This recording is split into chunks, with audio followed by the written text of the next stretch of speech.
padre José Comblan, que faleceu há pouco tempo, estava expulso do Brasil, porque era considerado subversivo. Mas ele dava um jeitinho e vinha de vez em quando. Ele não podia entrar no Brasil, o passaporte dele não estava em ordem, mas ele, com a carteira de identidade, entrava na Argentina. Lá bastava para ele a carteira de identidade. Da Argentina, ele dava um jeitinho, vinha para o Brasil e fazia os encontros dele com os seminaristas que o acompanhavam. Aquela tal teologia da enxada. Um dia essa turma chega lá em casa e diz: olha, a gente fez esse nosso encontro, foi um verdadeiro retiro.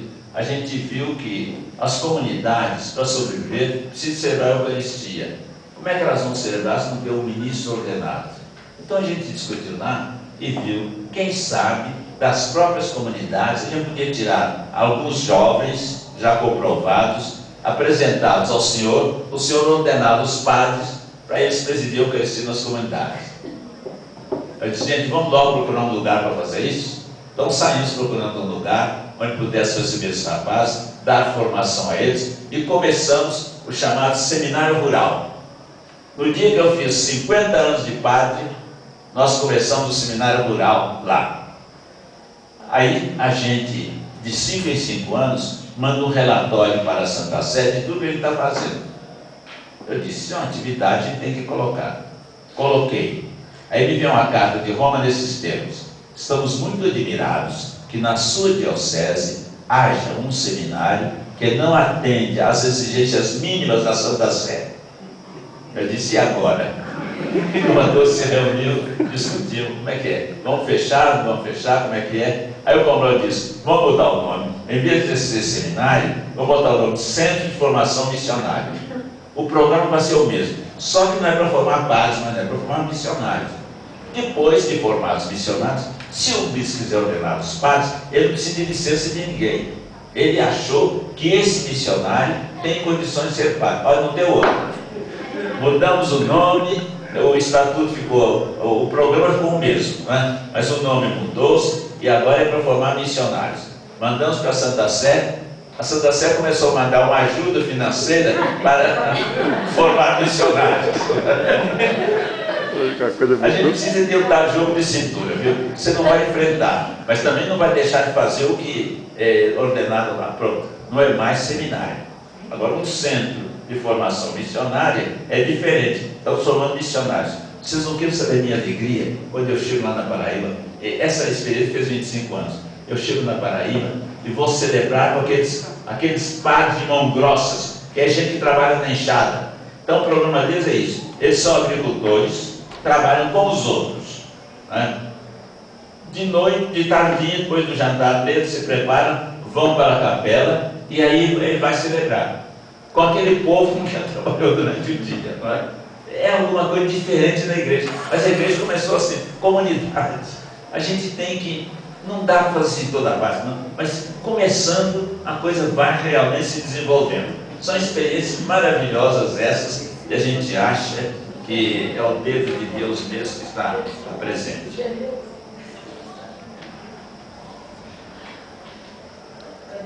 Mais um obstáculo ao desenvolvimento das comunidades: a estrutura paroquial. A paróquia perdeu seu sentido original de família e se tornou um aglomerado heterogêneo que não pode, de forma nenhuma, ser equiparado a uma comunidade. Como identificar e reunir a Igreja de Deus presente nas diversas, na dispersão do território de uma paróquia? Não dá. O padre nem pode conhecer todo o pessoal. Não pode, não dá para um pobre vigário, né, conhecer todo mundo. Eu pude. Eu fui vigário em 1946. Acho que muita gente aqui que não era nascida. 1946. Vigário de Travessão de Goiânia, Sucena. Era uma rua só, a cidade. A zona rural não era muita gente, não.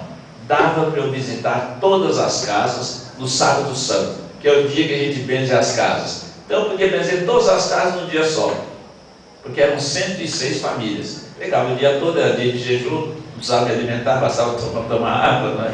Dava. Hoje eu chego lá, são milhares de casas, milhares de famílias, que eu nem conheço mais. Então, a paróquia deixou de ser uma comunidade. É gente por todo lado. Então, como é que vai resolver isso se deve haver a comunhão? A solução foi apontada pela Conferência de Santo Domingo, 1992, quando afirmou que paróquia deve evoluir para tornar-se uma comunidade, uma comunhão de comunidades, ou uma rede de comunidades. Isso está nas conclusões de Santo Domingo, número 58. Essas palavras soam como reconhecimento de que as comunidades eclesiais de base são a grande possibilidade de renovação das paróquias. Infelizmente, isso não está sendo ensinado e traduzido em concreto em todos os nossos seminários. Em alguns a coisa está indo. Belo Horizonte, por exemplo, eu vou muito às paróquias porque o pessoal é muito religioso e pedem muito para ir fazer crisma, novenas, etc. Eu chego lá num lugar, aqui é a comunidade Santa Edviges. Eu digo, qual é a paróquia? Não tem paróquia, aqui é comunidade, né? Eu digo, peraí, mas não tem um padre que coordena? Ah, sim, tem o padre que mora numa comunidade. Então, quando a gente precisa de alguma coisa que o padre faz, a gente recorre lá àquele centro. Mas nossa comunidade aqui tem autonomia. Nós aqui que recebemos o dízimo, nós aplicamos nas coisas daqui, decidimos, recolhemos lá na paróquia o que é para a paróquia, na diocese mandamos para a paróquia também para fazer, o resto a gente faz aqui. Então, em Belo Horizonte, não é geral não, em Belo Horizonte há muitos bairros, muitas paróquias que já se transformaram em comunidades. Eu pergunto, onde é a matriz? Não tem matriz não, não tem matriz. São as comunidades. Cada comunidade tem autonomia. Não tem independência não, tem autonomia. Existe uma coordenação, mas que não interfere na vida, na caminhada das comunidades. Então é possível. Se existe experiência, e existem várias experiências nesse sentido, é realmente possível a gente chegar até lá. Não está a noite terminando, não. Já estou na página 8, vai só até a 11, até a 10. As paróquias continuam, 20 anos depois da Conferência Episcopal de Santo Domingo, o que sempre foram uma porção territorial habitada por milhares e milhares de pessoas que não se conhecem, nem formam comunidade, mesmo quando tenham diversas necessidades comuns e diversos ambientes em que se encontram por exigência de trabalho, de lazer ou de transporte.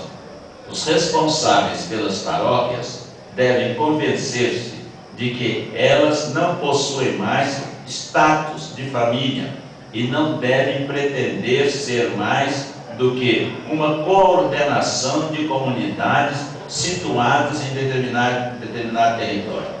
Enquanto isso não acontecer, as comunidades eclesiais de base continuarão sendo consideradas por muitos uma subdivisão da paróquia ou um movimento religioso popular como tantos outros, e não a unidade mais simples de igreja, unidade que contém ou deve conter todos os elementos indispensáveis para ser um sacramento, a saber, sinal e instrumento da união com Deus e da unidade de todo o gênero humano.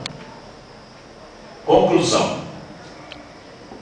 É evidente que o desenvolvimento quantitativo e qualitativo das comunidades resultará num freio à contínua evasão de católicos para outras denominações ou grupos religiosos autônomos. Os que saem não fazem por indiferença religiosa. Muitos, ao contrário, são pessoas que buscam a Deus.